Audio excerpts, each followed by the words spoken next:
บ้านเก็บความเป็นขั้นตอนแล้วก็ดักยากที่พี่น้องเขาไปในนี้เข้าไปนี่ลูกเงี้ยเดียวเงี้ยเข้าตรงทุเรียนเงี้ยลัทธิเงี้ยข้าวปลาซุปปลาสุดท้ายถึงสวรรค์เงี้ยที่ไหนเงี้ยที่เงี้ยก็มันหาน้าเก็บชนิดก้อนน้าจะเผาก็คือว่าไปเก็บจะขับกล้วยที่ก้อนมีผมมาห้องจะก็จะเงี้ยมาเดียว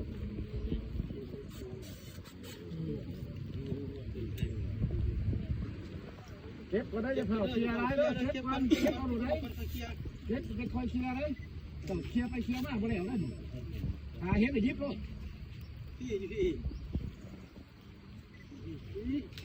เอาปลาป่วยตัดไปสิ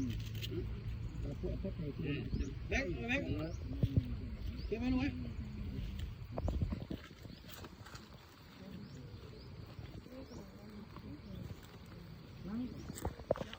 ช่วงกระดูกข้าวมันหมดเลย